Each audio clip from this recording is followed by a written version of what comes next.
Guys, welcome. Today we're reading from my favorite book in the whole wide world, A Course in Miracles, and the passage that we're sharing is called Setting the Goal. But before I start, I wanted to tell you what A Course in Miracles means to me. When I read this book, I deeply sense the body and the biochemistry, the tie between the nervous system, the rest and digest, or the fight or flight system. In the book, it describes either being in the ego or being in light. And the ego is like a state of tension in the body. I think about cortisol. I think about catabolic metabolism, which is an extreme breakdown of the tissues. This is an accelerated aging process, what we would call stress.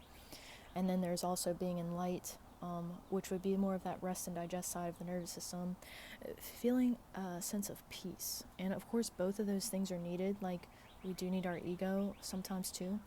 But when I'm reading this book, I always relate it to the biochemistry. So this passage that we're reading today is called Setting the Goal. And the main point of the passage is that if you decide that you want to be in peace and always seek the truth, you'll never be confused in a situation. So it says, in any situation in which you are uncertain, the first thing to consider very simply is, what do I want to come of this?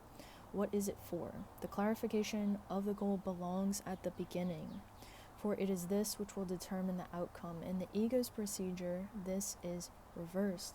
The situation becomes the determiner of the outcome, which can be anything. The reason for this disorganized approach is evident. The ego does not know what it wants to come of the situation. It is aware of what it does not want, but only that. It has no positive goal at all. So it's kind of like they say law of attraction, like we manifest the things that we want. So if you're constantly living in fear, you basically attract that fear, and that is part of that stress, fight or flight response, part of the ego, rather than being in peace and seeking the goal for truth. So it says the goal of truth has further practical advantages. If the situation is used for truth and sanity, its outcome must be peace. And this is quite apart from what the outcome is. If peace is the condition of truth and sanity and cannot be without them, where peace is, they must be. Truth comes of itself. If you experience peace, it is because the truth has come to you, and you will see the outcome truly, for deception cannot prevail against you. And it's just like knocking on the wrong doors. You ever, I'll tell you this story. I made this video yesterday, and it was, if you're trying to change someone, don't, because it leads to extreme disappointment. Well, I was at this job a few years ago, and this situation has taught me so much about myself, and that's why I typically will bring it up occasionally here. But I was at this job, and I loved this job, okay? Like, if you know, I talk about the cell, the mitochondria, and health. While I was working, it was like a hot and cold studio that I was working at. And so if you could imagine, this is like my dream, is just for every person that walked inside that door, I was so excited. I was in love to be able to talk about what the benefits of hot and cold therapy is for the nervous system, for the cells, for the mitochondria, and to also witness the change in people's energy before and after they left. It was beautiful, right? I was there. But while I was at the job, I was so frustrated with my boss. I was so frustrated with the way that she was treating customers, frustrated with the way I was being treated and other employees there. And I did not honor my truth for peace in my body. I allowed myself to stay in that situation for so long just because I loved the job.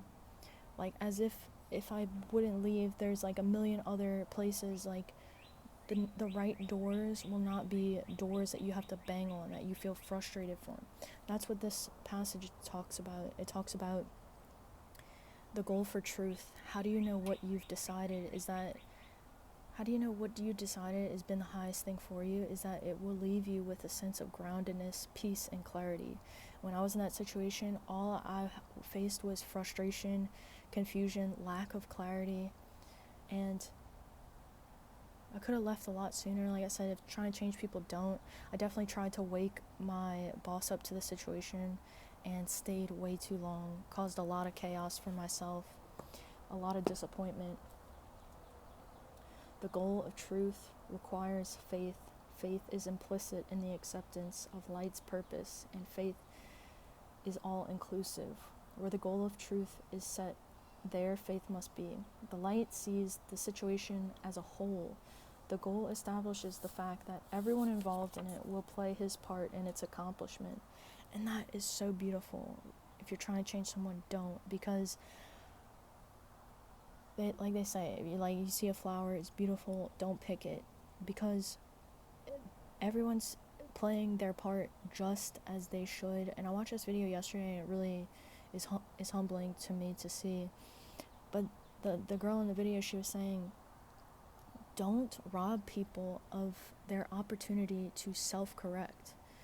Like, if someone decides to treat you poorly and you walk away, that is the result of like what needed to happen. Like, you can't wake people up before it's their time, and again, it just causes confusion.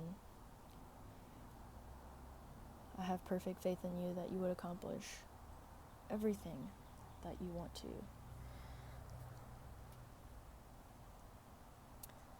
This seems to ask for faith beyond you and beyond what you can give, right? So like, if I would have left that situation, I've been a leap of faith, right? Like, you're where you are, Rachel, you love what you're doing, and you want to push this to work out, but it's clearly not what you decided. Like, you decided for peace and you're not experiencing peace, so you need to turn around and leave, and have faith that other doors will open for you. When you leave situations that are causing you frustration, there are other doors that are wide open for you, waiting for you to walk through. Yet this is so only from the viewpoint of the ego.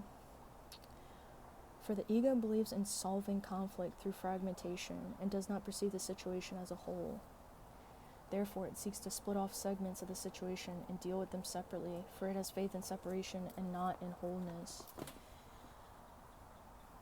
I just feel like it's like a collective thing that we're all learning. That's why I'm sharing these videos and this whole point about like letting go and leaving others be, because just the most peaceful way. And it makes me think of the way that tryptophan breaks down in the body. You all know I always be talking about the essential amino acids. Well, tryptophan is one of those key big amino acids. Tryptophan guides our circadian rhythm. It breaks down into serotonin, critical for gut function, anxiety, and then serotonin breaks down into melatonin, our night molecule. But there's another pathway that tryptophan can split off into, and that is kynurenine, which is involved in inflammation and disease states. So, there's all these splittings, there's all these decisions that we can make. And what type of environment allows tryptophan to break off into that healing pathway as opposed to a disease state? And why does something that we need for us sometimes not good for us? And what habits do we have in the morning? Like, we wake up every single morning and we have habits that split off and guide this biochemistry. So I wake up in the morning and I go straight to my phone.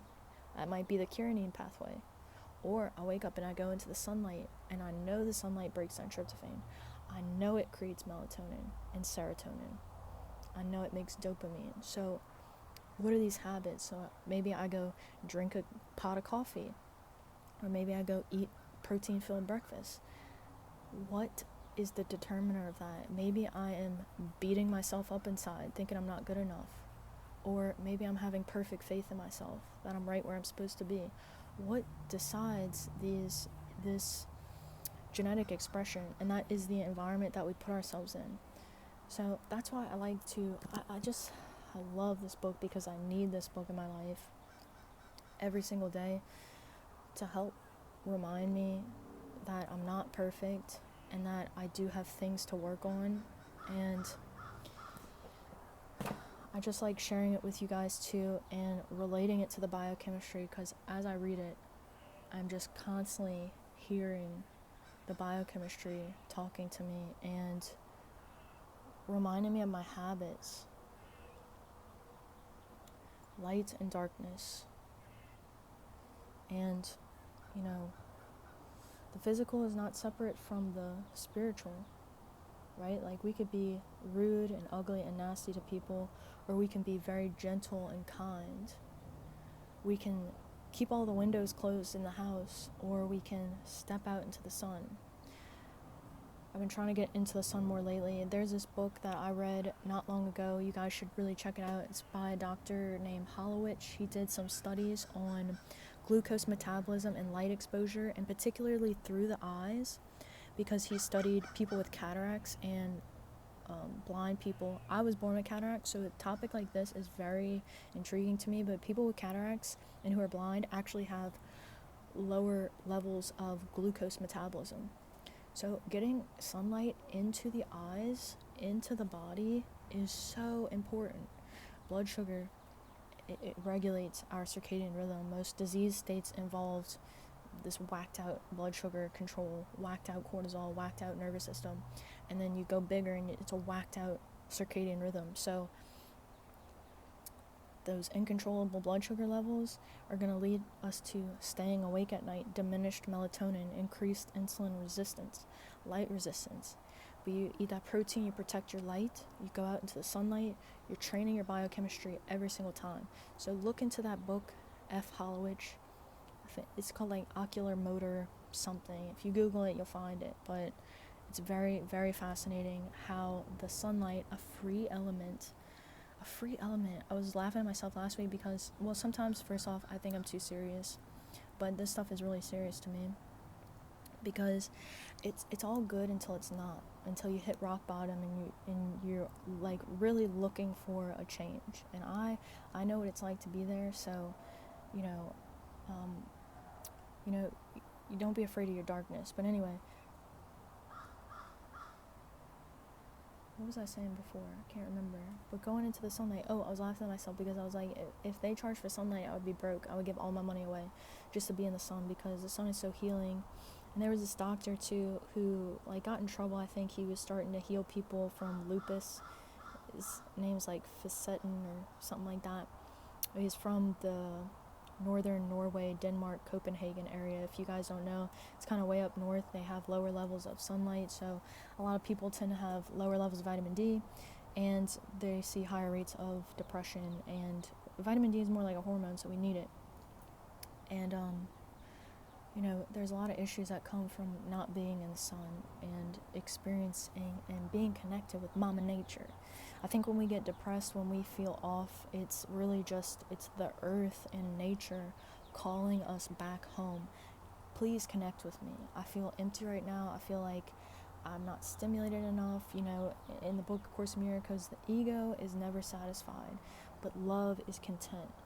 But when we don't feel content, we are just not experiencing connection. And the only thing to be connected with is you with your higher self, or to your, whatever that source is for you. Some people call it God, some people call it higher self, universe, intelligence, or the earth, Mama Nature. And it's just a call back to connection. My circadian rhythm needs to connect. How do I find this contentment and this peace? Why do I feel like I always want more? What it says, you look around and it's like, this place is so beautiful, There's nothing wrong with wanting more. I think that's true for sure. But sometimes it's just like, maybe you get everything that you want in the world, and maybe you're still unhappy. So why am I still unhappy? And where am I placing my energy out? Because people tend to misplace their energy, put it into all these different little buckets, and you say fuck it because you're not even paying attention to where you're placing that energy.